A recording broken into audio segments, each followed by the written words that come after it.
Mais c'est un animateur et un ami journaliste de TF1 que je reçois maintenant. Bonjour Christophe Beaugrand. Bonjour Wendy, bonjour Julie, bonjour à vos invités. Bonjour également. Christophe. Christophe, c'est fort de vous avoir aujourd'hui parce que vous êtes régulièrement victime sur les réseaux sociaux sur lesquels vous êtes très suivi, je pense à Twitter en particulier, d'injures, d'insultes, de propos homophobes. Vous avez eu beau les dénoncer, et je pense à Twitter notamment, cela continue pour vous. Oui, je vous confirme. C'est-à-dire que depuis que j'avais pris position à l'époque du débat du mariage pour tous, j'avais pris clairement position en faveur du mariage. J'ai parlé de mon homosexualité médiatiquement pour aussi contribuer à lutter contre l'homophobie et contre les clichés.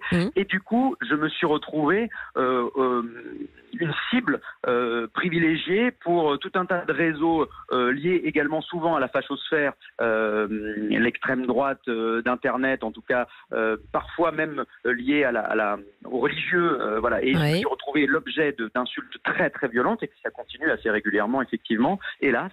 Et à chaque fois maintenant, je signale auprès de Twitter pour faire couper les comptes, et je reçois les 3/4, j'ai envie de dire les 9/10, on reçoit une réponse en anglais, toujours. There is no violation, voilà, il n'y a pas de violation de nos règles, etc. Et c'est parfois, j'envoie des messages en me disant va mourir sale pédé, et on me dit qu'il n'y a aucune violation des règles, qu'aucune règle n'a été enfreinte. Donc là, c'est quand même surréaliste. Et j'ai plusieurs fois essayé de contacter directement Twitter France, je n'ai jamais eu de réponse. Jamais. Et ça, c'est inadmissible, Laetitia Avia. Alors, le cas de Christophe est représentatif de milliers de cas. Oui, je parle effectivement au nom de tous les gens, bien sûr, qui n'ont pas la possibilité de s'exprimer autant, qui ont moins de poids médiatique. Et c'est vrai qu'il faut se rappeler que aujourd'hui, la cause de suicide numéro 1 chez les adolescents, c'est une homosexualité mal acceptée, mal vécue.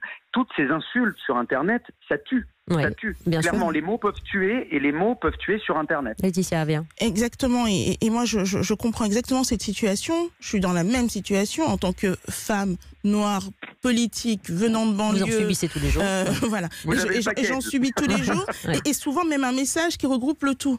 Et ces réponses qu'on reçoit de Twitter nous disant que ce n'est pas approprié, que ce n'est pas inapproprié, je peux vous dire que en tant que personne qui a quand même un peu le cuir épais, ça fait tout de même mal. Bien sûr. Donc quand je pense à des jeunes isolés qui sont fragiles, je me dis que vraiment, c'est là que nous devons agir. On ne doit pas agir forcément pour les personnes exposées. On doit penser surtout aux plus faibles, à cette majorité qui est invisible là et qui souffre en silence.